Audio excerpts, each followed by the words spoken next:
Hello, today we're talking to, well, me and Michael Ventura are going to discuss Killer of Sheep by Charles Burnett, a movie that was released or shown in 1977, but I think was actually made during 1973. Um, Take it away from there, Michael, and say what you want to say about it.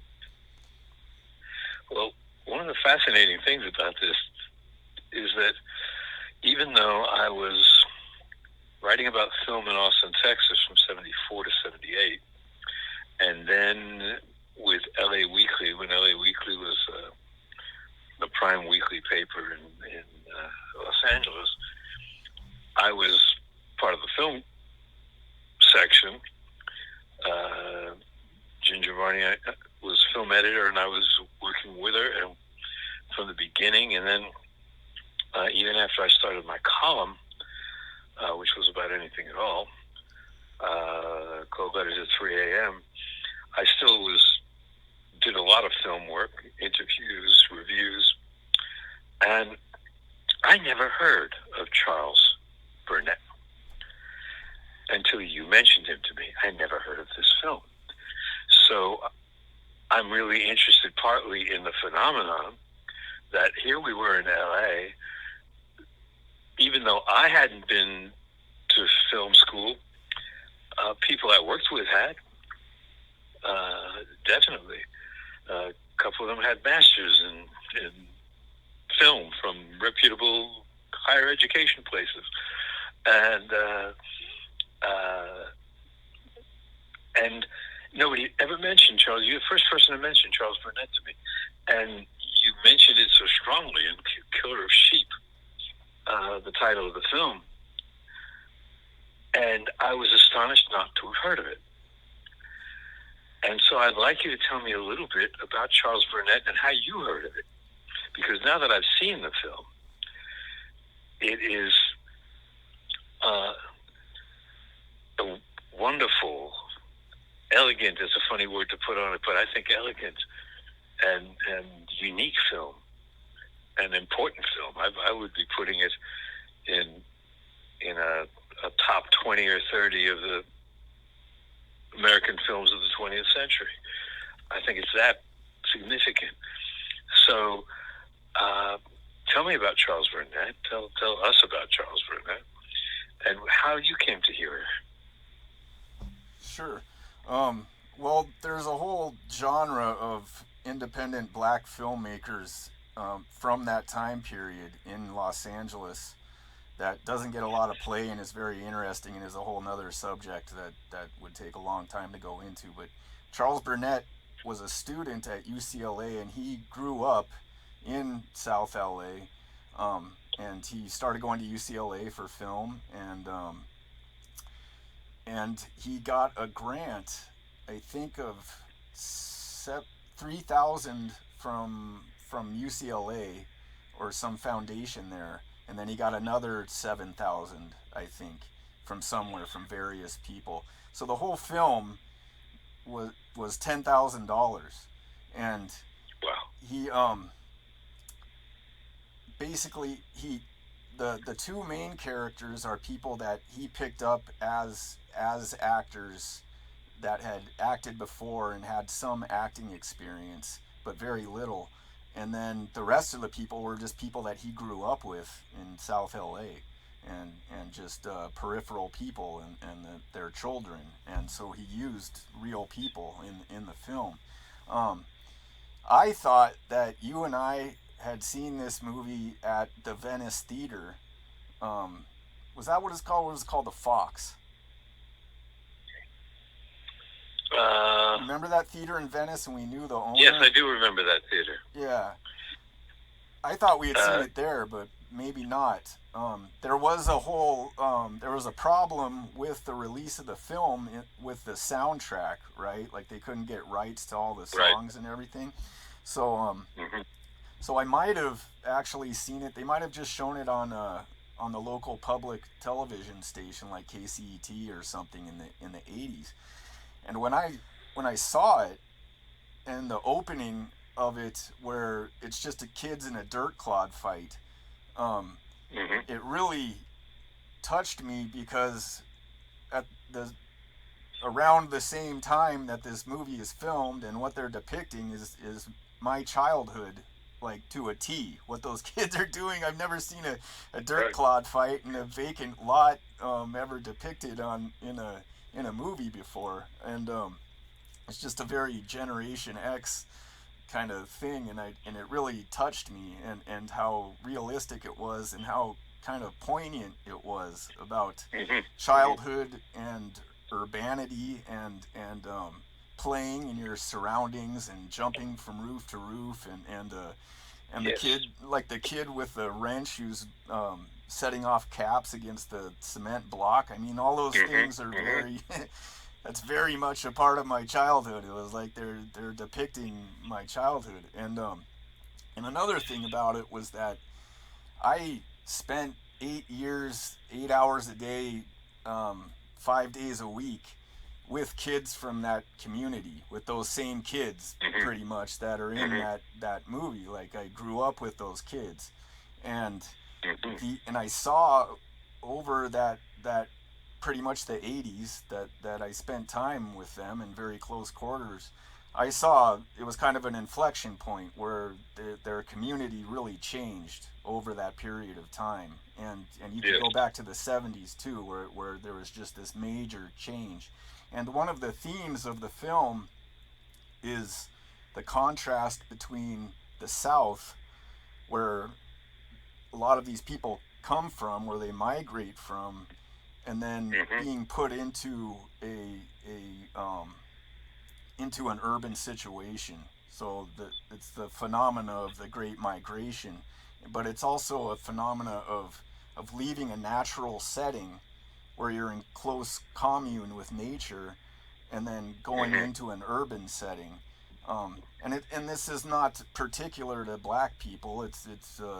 There's a lot of things in this movie that aren't particular to Black America. They're universal themes of poverty and anonymity and feeling disposable and being working class and deindustrialization, I think, plays a large Hmm. part, and the disposability that you feel when that deindustrialization happens.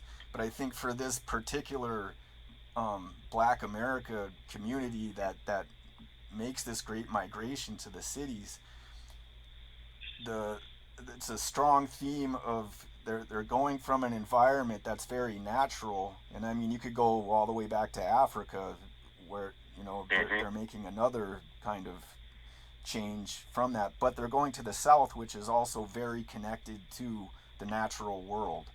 um, and then they're moving into these urban centers where they're not connected to the environment at all. It's a very cold environment and like a concrete jungle environment, and also their roles aren't as defined as they were in the South.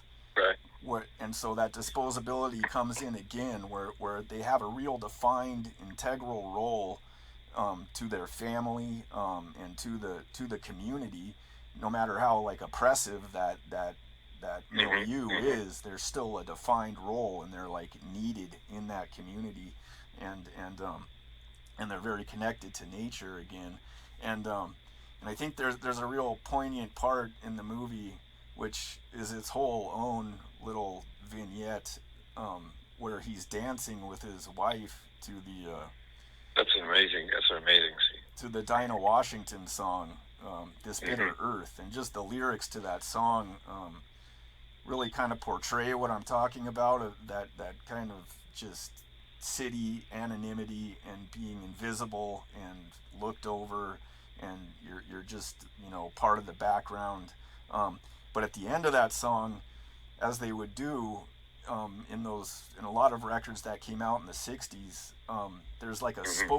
there's an orchestrated spoken word part at the end of that song, where Dinah Yes. Washington is talking about life in the South, and she's like, I remember, skinning the catfish, and she's talking about this connection to nature, and that world of the South, and it contrasts against this urban world.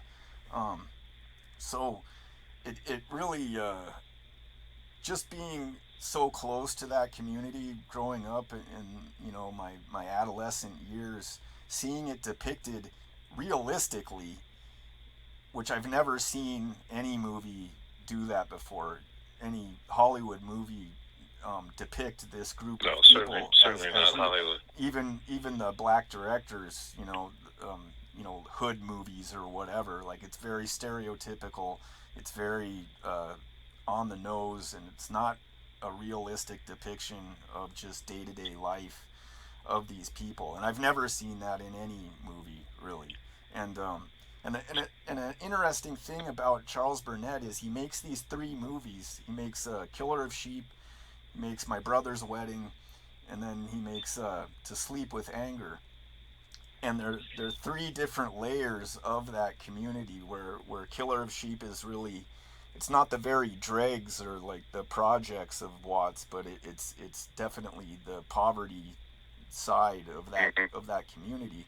And then My Brother's Wedding, that comes out after that, I think it came out around 82, is kind of a lower middle class section of that community where Mm-hmm. he's depicting the son of two business owners, and I forget what they're like shoe repairmen or something like that. But it's Mm-hmm. a very it's a different slice of that community.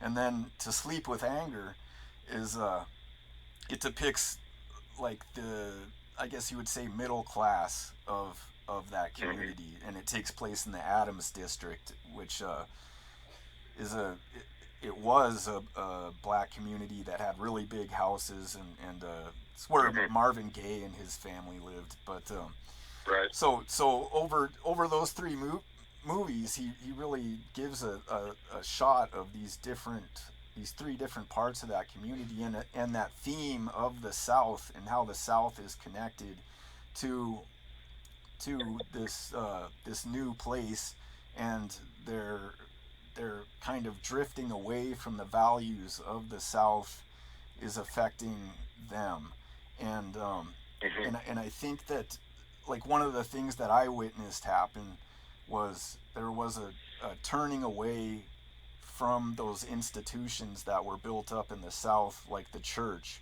and Yeah. spirituality, um, and it became more and more materialistic over that time, where they became Mm-hmm. more material and more paying attention to money and clothes, and that became the more important thing than having like a spiritual base in the community. And you can see that in this movie Killer of Sheep, where these people aren't paying attention to like wearing fancy clothes or anything like that. It's more about the No, nothing relationships like that. between the people. And I think that a big part of that was the influence of popular media on Black America from, let's say, the late 50s, 60s into the 80s, where they became more invested in the popular media because they started seeing themselves in it in positive Mm-hmm. roles. So Mm-hmm. like during the 60s, you had this real move to like depict blacks as doctors, and Guess Who's Coming to Dinner, Yes. and things like that. Yeah. So through that, they become more, and also in music, they're becoming much more prominent. They're in the top 40, and white people are listening to Mm-hmm. the music, and it's becoming part of popular culture. So they become more and more invested in the popular Hollywood culture. But after that happens, they're bombarded with black exploitation and then gangster rap after that. So after Yep. they become invested in this popular culture, it kind of like turns on them and starts to depict them in this really materialistic way, right? And so getting back to Killer of Sheep, it's a snapshot of that group of people before that change occurs, but at kind of an inflection point, um, that a changing point, and it's really like kind of always changing, which is another kind of theme of it, that there's just this constant change all the time, and they can't seem to get a foothold anywhere, and they're just kind of drifting, and but to me that's really a special thing about this movie is that that particular South LA black community has a depiction of them, a snapshot of them with real people from that community Hmm. doing real things, whether it's positive or negative. It's a real it's a real snapshot of them, and it's not and it doesn't do any kind of it's not moralizing at all about it. You know, like No. I think like your average like virtue signaling academic, you know, uh, affluent liberal or neoliberal white person would watch this movie and be like, "Oh, this is so horrible," and you know, this is all the results of white racism and everything. And this movie doesn't do that at all. It's just because to say In that fact, let me finish. Like yeah, yeah. to say that is to say that all the negative things about that community are the result of Hmm. white people is as ridiculous as to say that all the positive things about that community are the result of white people. Like this is a distinct group of people that has their own karma and has their own history and experience, and there's these really like there's little parts of it that are really distinct, at least to me, and there's just these little scenes and just little inflections. Like there's this part where they go to buy the motor, the engine for Yes. the car, and they walk into the room, and there's this young black or a teenage black kid sitting there, and he says, "Hey, old dude." And like that's just like so funny to Hmm. me. Just that one little thing is so silly to me but it's so like you would never see that in a Hollywood movie, and it's so real, just the No. way that kid Yeah. says that, you know.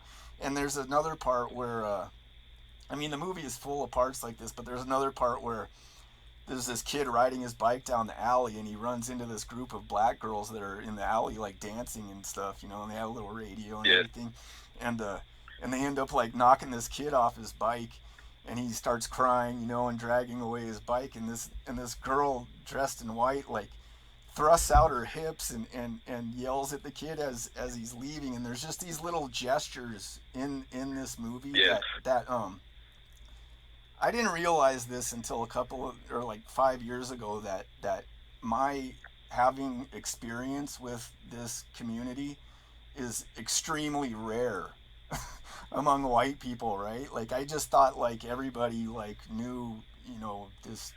I don't. For some reason, I didn't know how rare that was. That maybe there's, you know, Yes. It is. It was rare. there might be like white social workers and people that have experience with this community or whatever, but because of the time period I was in busing and everything that was going on at that time, I had this experience. And so like when you know there's people that are going to try and lecture you about race and you know academics and stuff like that, and they've actually never had any experience with this actual community. And if they do have experience with black people, it's very filtered. Like the people that they interact with have been very filtered before they get to them, so they never actually That's like true. interact with this community. And it's just kind of ridiculous when you look at it, at least in my life. And it's very hard to tell those people, like, to stop them and say, look, I know a lot more, I've experienced a lot more of this than you actually have, and I actually really um, have an affinity for these people, and I actually like really care about them. And I saw like some pretty horrible stuff happen to this community. It's just like it's not even worth like saying that to these people, right? So Hmm. for me to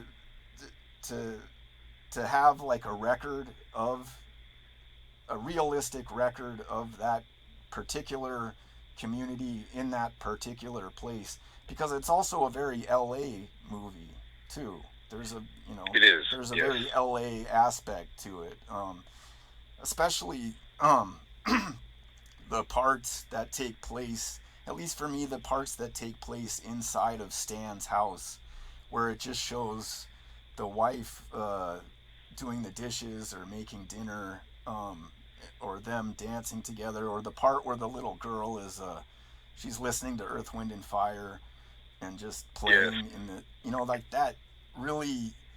I remember being a kid and being in the kitchen with my mom in LA, and for a second thinking like there's a million kids across LA right now that are in the kitchen with their mom, like doing the same thing, and there's this really kind of, it's a universal aspect, but it's also a very LA aspect.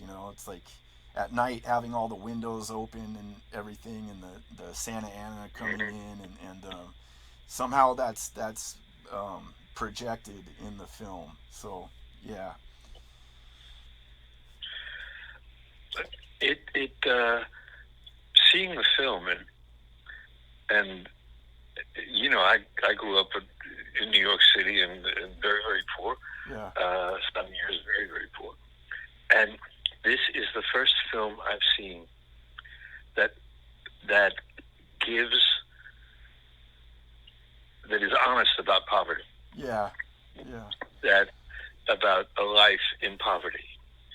Uh, I wrote a novel that never got published.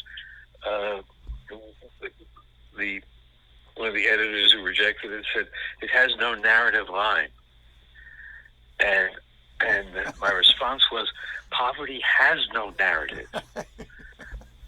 Uh, that's the whole thing. Poverty has no narrative, and Charles Burnett understood this. He sees this scene and this scene in the life, and this scene in the life, and this scene in the life, and through his sense of camera and his brilliant sense of sound, because he uses commonplace sounds, and sometimes they become sinister, like taking the plates off the table, yeah, and it's just the sound of the plates. You never hear the bleating of sheep in the slaughterhouse. There's no sound for the slaughterhouse, but there's some sounds, but you don't hear the sheep unless you hear their hoof prints, their hoof thuds. But the simple sounds of footsteps, of things being moved about, just the simple sounds of a room where music is not playing, and how those sounds accompany and get larger somehow than you see in a Hollywood movie. I've never seen such an eloquence of sound, sparely used, but when it's used, it deeply affects the scene. And the washed out light of the black and white, because poverty, I don't believe richly colored films that project poverty, yeah, that appear to be about poverty. Because when I think about New York City in the 50s and 60s, I see gray. I know there was some colors, but basically I see gray. And if you shot it in vivid color, you wouldn't be getting the feeling of it. And so he gets this texture of the sound and the feel and the limitations. Stan in the film, actually, compared to most of the others, he has a pretty good job in that it's steady and it pays something. He can have this little house. right, When they say he's poor, he says, we're not poor. We give things to the Salvation Army. Poor people can't do that. And what he means is he's not destitute. But the $15 they paid for that engine doesn't come easy.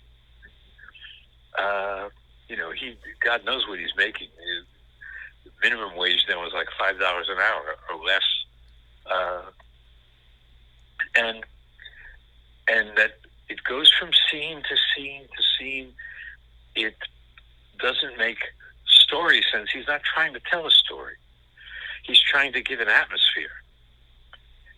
And he gives the atmosphere of, you see the children so alive, jumping from roof to roof, playing, laughing. They're so alive. And you see, as they're getting older and the adults, there's a heaviness, because they don't expect anything else to happen to them. Stan wants, and even, they try to go to the beach or somewhere in that jalopy, and Right. There's no spare tire after it gets a flat. They drive it on its wheel, and you get the sense of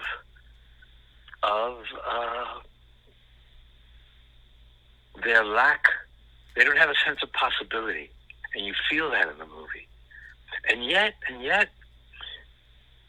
even though you're cutting away to the slaughterhouse of the sheep where Stan works,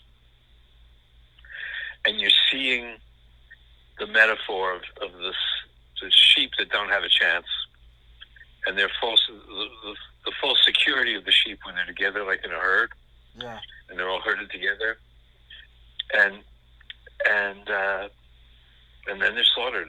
First they're shaved, and then they're slaughtered, and the mechanics of that. And he doesn't emphasize grotesquely, just enough for you to see what it is. And he cuts to it. The first time he cuts to it, you're about 15, 20 minutes into the movie, and you're shocked. What's this? And then you remember the killer of sheep. Yeah, that's the title. And that's his job. So he is seeing the animals in a system that he's a part of who are going through this. And the human situation he's a part of isn't that. It's it isn't, it's human life. It's not sheep life. But the sense of wishing is even dangerous, in an environment like that. And yet, and I started to say this a little while back, when toward the end, the very end, there's a young girl comes in with a crutch, something wrong with her foot. Right. Stan's wife is very happy to see her. You see a smile totally for the first time. And she's happy to see her because she's going to have a baby. The girl is going to have a baby. The girl's clearly in her late teens. And the happiness at the new life coming, in one way, is so incongruous. But in another way, it's exactly right. It is new life. It is this sense of just the joy in her smile when she says you're going to have a baby. Is the first joy that way that you see in the picture, except among the adults. I'm not talking about the kids. And always there are the kids, like a refrain. You go from the adults to the kids, and the kids are so full of life that there is possibility. Somehow, somewhere, there's possibility. And not that the film gives any kind of false hope. It doesn't give you anything to cling to, which I have enormous respect for. It's not cynical. It's not trying to depress you, but it's not lying at any point. Poverty happens day after day after day after day. There's little and there's little and there's little and there's little. And anything can be an emergency because there's no money. Yeah, and that's a terribly scary thing. You don't have money for anything practically. You're eating, you have shelter, you're not destitute, but on the one hand, the days repeat themselves, and on the other hand, every day is dangerous in that you can't afford any kind of loss. I've never seen it done as purely, and as I said, elegantly, because this movie goes from scene to scene to scene, and when you stop expecting a story, the traditional Hollywood story, somewhere along the line, the first 20 minutes or so, you realize you're not being told a story. Wow. That's amazing for a film to pick up. You're not being told a story. You're seeing something. And you're seeing it as it is. And you're looking in people's faces. And they're looking at you. Faces you don't get a chance to look at. And I don't just mean white people don't get a chance to look at. I mean people who can live comfortably don't get a chance to look at. And listening to what they talk about, how they talk. And he gets this in scene after scene after scene to when you get that dancing scene where there's just the two of them and Dinah Washington and singing that very unusual song. If you listen to the kinds of songs Dinah Washington sang, they're mostly the torch songs or the bluesy torch songs that people of that era sung. Ella Fitzgerald, Billie Holiday, Frank Sinatra, Nat King Cole. But this bit of earth is a no fooling around depiction of what the movie is about. And even though it ends on a hopeful note, it's still that hopeful note doesn't deny the pain of what the song is about, and that's the song they dance to. And the fact that they dance very slowly, very again elegantly. Even though it's so slow, they are really dancing, and that's the what am I trying to say? They find that moment in the course of this depiction, I don't even want to call it a story. And she finds that moment of delight toward the end when her young friend is pregnant. And you think, what are you so happy about? This is a tough situation to be bringing kids into. But as James Baldwin said, life fights life with life. And the life coming in is always a hope of change.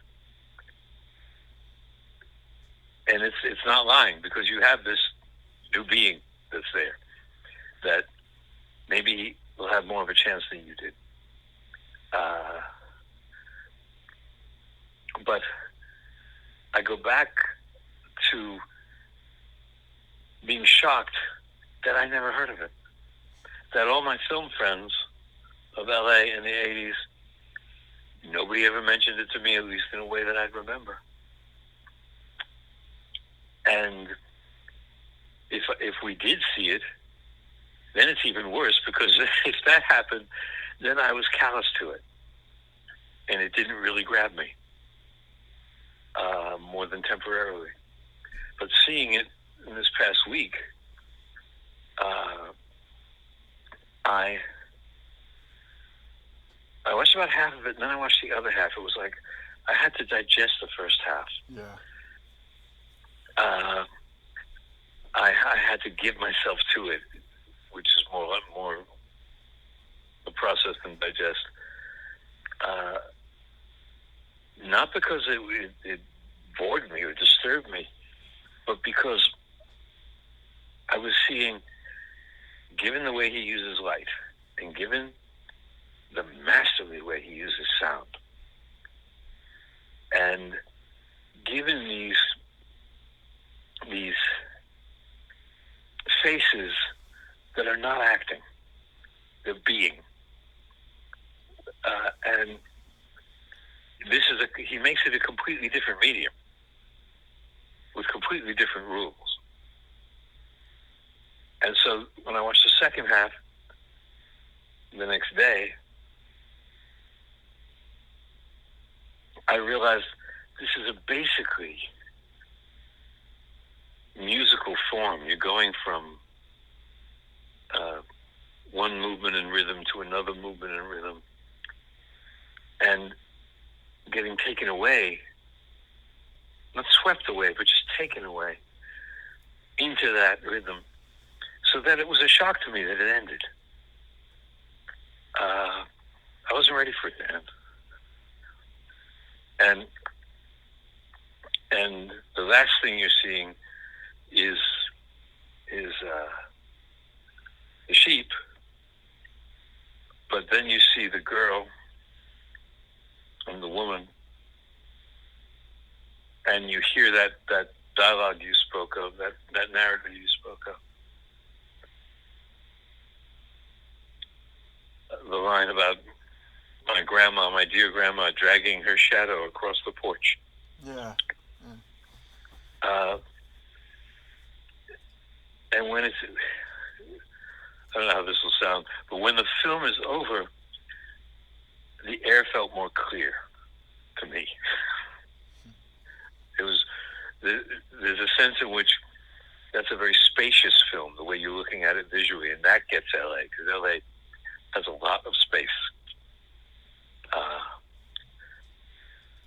It doesn't have the cramped feel that New York City or Chicago had, or the kind of claustrophobic feel that the humidity gives New Orleans. It has this really expansive sense of space.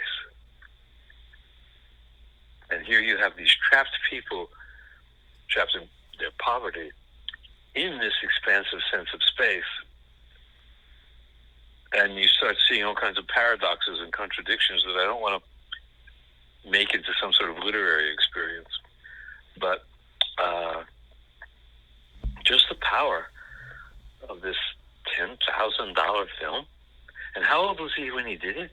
In college? Yeah, I figure he must have been in his early 20s. I'm not sure.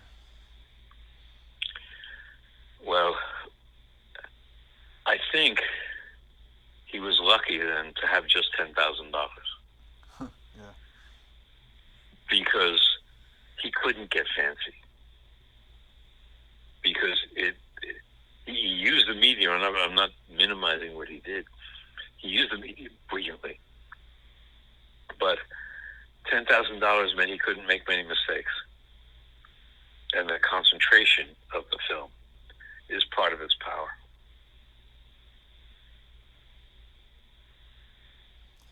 Yeah, one of the... It did remind me. Go ahead. Yeah.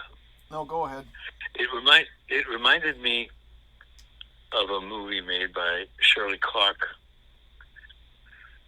late 50s or very early 60s, like in 59, 60, 61, called The Cool World, which was based on a novel that got some respect from the people of Harlem. I can't remember the name of the writer. Literary reviews and stuff. But the movie was much more vivid. And in the movie, it's not in the novel, there is a girl, they're in East Harlem in Harlem, and there's a girl who just dreams of seeing the sea, but doesn't know that the subway she takes to work or school, whatever it was, if she rides it to the very last stop, south, it stops at Coney Island. She could see the sea. It's right there. But she doesn't know that. That's another aspect of poverty that is in Killer of Sheep.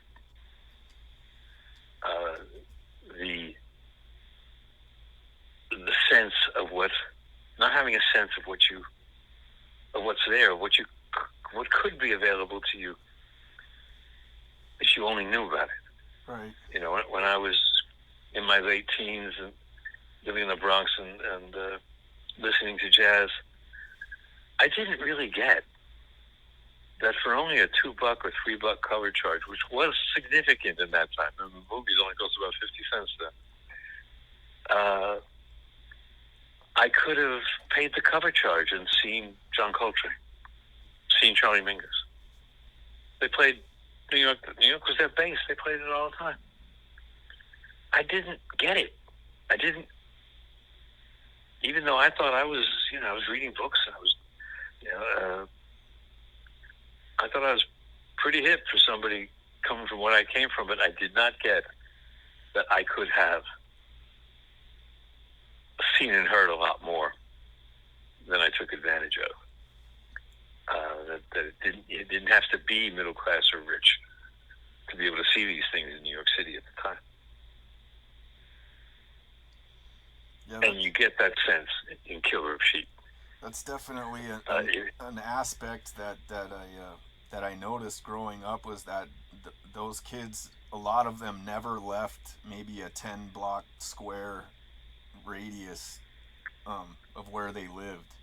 They never went to the beach. Like they never left that neighborhood except to maybe get bused to school, right? And yeah, that's an aspect of the film, the kind of the kind of claustrophobia aspect of it. Yeah.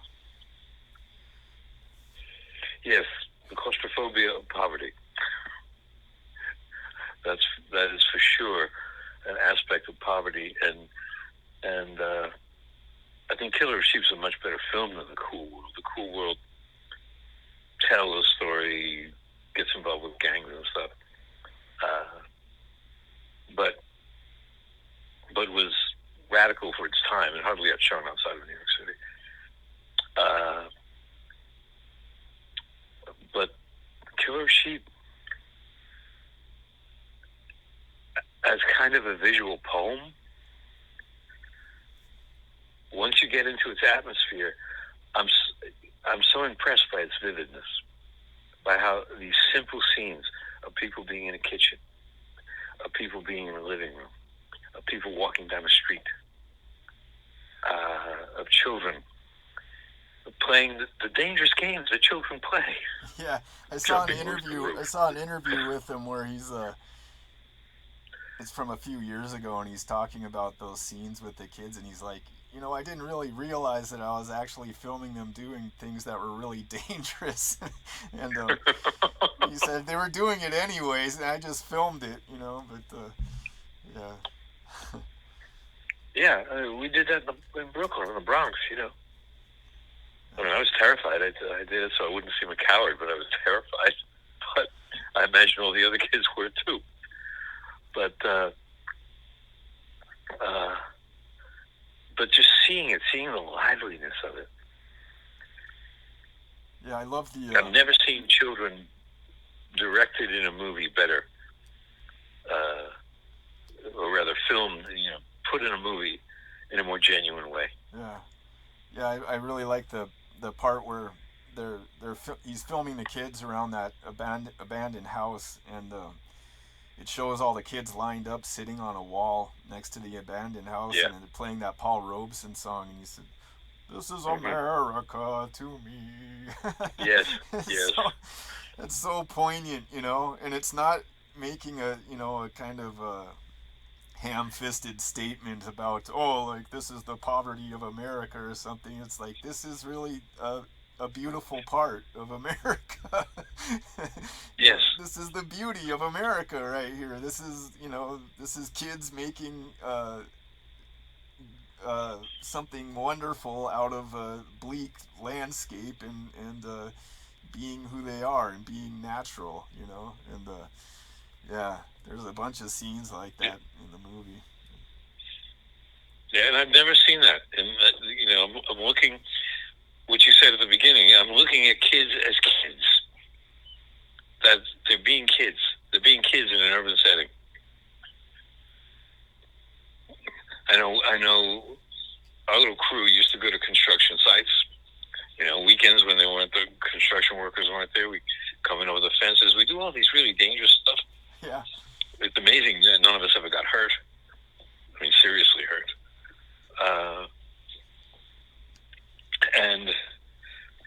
And these were urban kids in this setting you'd think would be bleak, but when they're running across it and doing their stuff, they're not bleak. You don't get a bleak sense of it. You get a sense of the. It sounds literary to say, but the life of life. The thing that makes it. John Cassavetes said some vague thing life has. He couldn't put his finger on it. He just called it that. But you see it in these when they're in there playing and being who they are, they're not poor. They're just kids.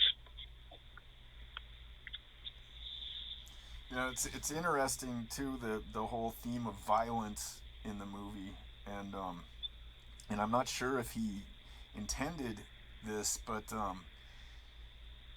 one of the more poignant things about the film is showing all these teenage boys like having dirt clod fights and playing these fighting games with each other, and in a couple of years, this is, you know, like this is right before drugs really start to come into that community.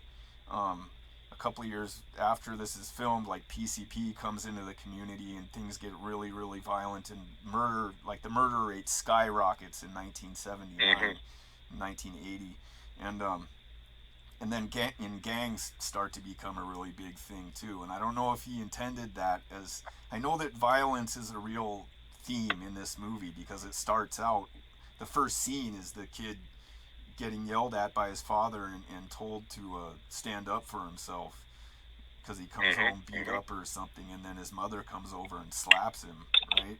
And there's also there's also that they keep showing that the kids watching the adults do destructive things in their environment, right? And kind of like, how are they, it's kind of asking how are they processing that, and how are they seeing that as an example, and that theme of violence kind of goes through it, you know, and Stan's confronted with those two guys that come to his house and ask him to go kill somebody, and then his wife comes out and kind of takes charge of the situation, and she says, "What, you guys think you're still in the bush?"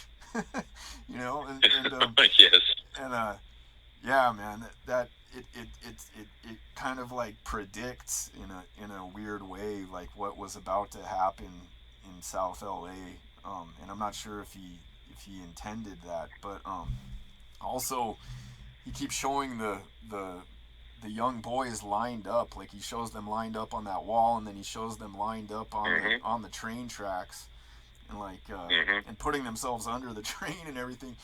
But then he cuts to the sheep killing, right? And and I think he was doing that purposefully. He's juxtaposing these two things, and I think that theme of disposability and anonymity and invisibility and just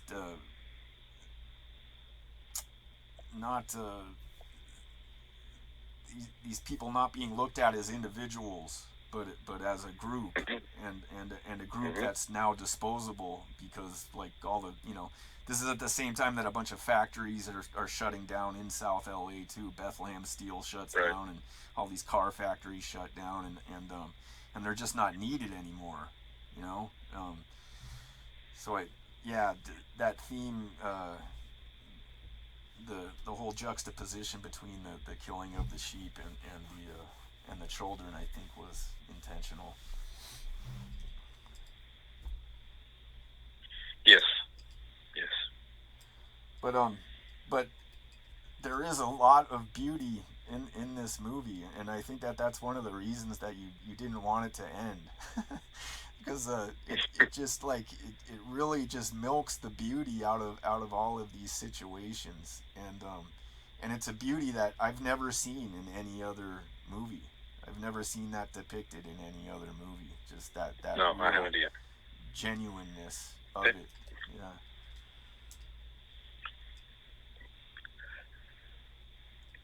So maybe you should, in case you should tell people how to find it. Yeah, I will. I'll put that in the link. Yeah. Okay, good, because I tried to find it. You're a lot better at this than me, and couldn't,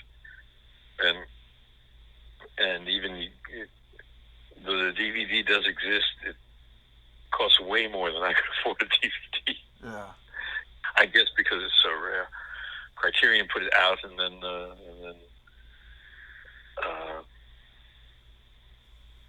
but it's not currently available. Did you get to watch To Sleep with Anger?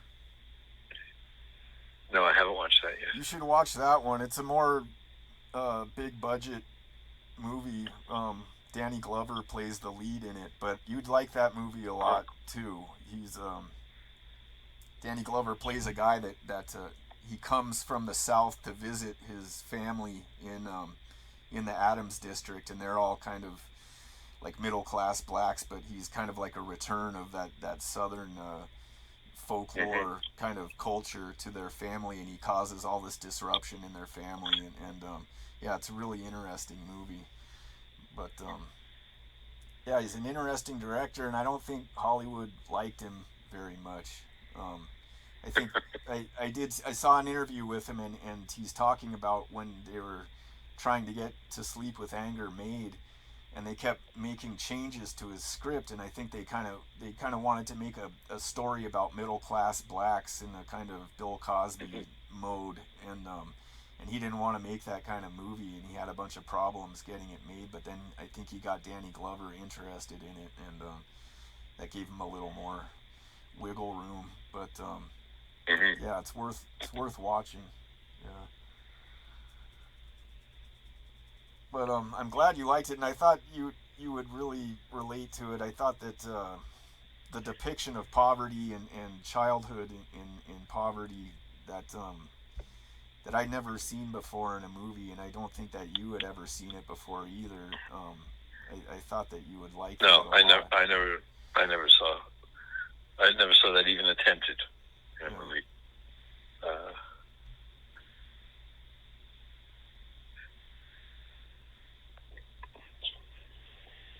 There's, a, there's another scene I just wanted to bring up is when he's doing the plumbing in his house, and there's that guy standing there, he's talking about how miserable he is, and the guy says, well, "Why don't you just kill yourself?" right, right, right. And he said, I don't want to kill myself. That's not what I want. Yeah, I mean that's another kind of theme of the movie is the malaise that comes along with this hopelessness, where he's staying up all night playing cards with his friend and drinking coffee the whole time, and just the yeah that the whole Stan But character is that's it. really interesting. But that sense of yeah, it was important to bring up. It's good. I'm glad you brought it up. That sense of no, I don't want to kill myself. Right. Yes, yes, it. This is a hard, hard life, and I don't see a way out of it. But I don't want to kill myself. That's not the way out. And the courage of that, really, getting up every day and facing it, and going through it, doing what you can. Sounds corny, but it's the way some people have to live. And I was wondering what you thought about the depiction of his relationship with his wife, and like when they're dancing, and he's like a rock, like he doesn't embrace her at all, but she's holding on to him But for dear life, and I just wondered what you thought about that. she is when he finally just kind of breaks it off and leaves the room. She's agonized.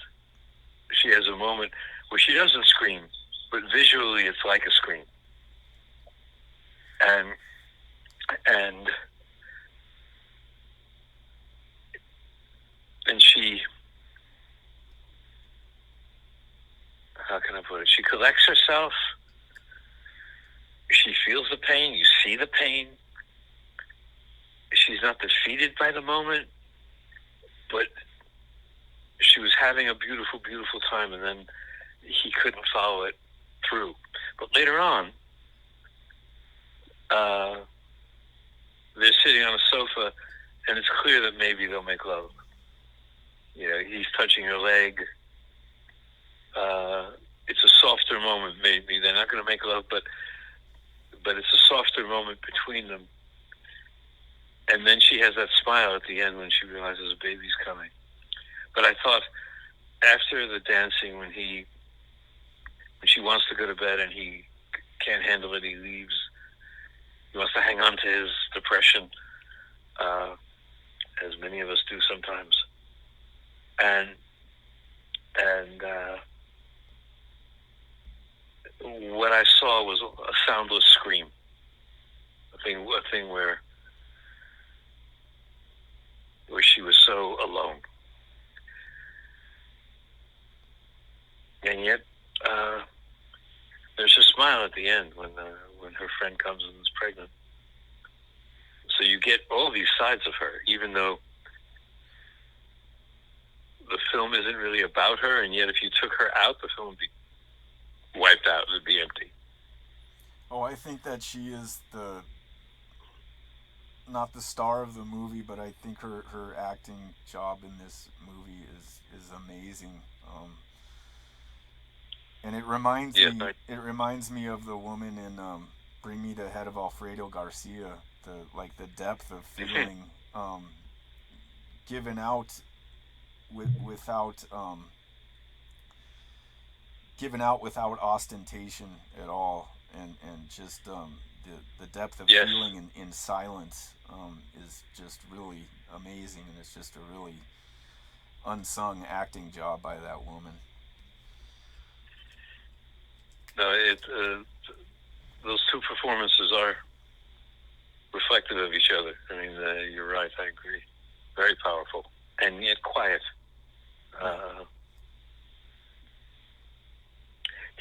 Burnett does a wonderful job with the silence of this movie. It's a loud silence. I don't know how else to put it. So that when the sounds happen within that silence, they seem louder than real life. Now, it's like I said at the outset, I don't like to throw around a word like masterpiece, but it is a masterpiece. And unique of its kind. I don't know another movie like it. Well, you want to stop there? Okay. Yeah. Okay, so anybody listening to this, I'll put the link for the film in the description of the video. So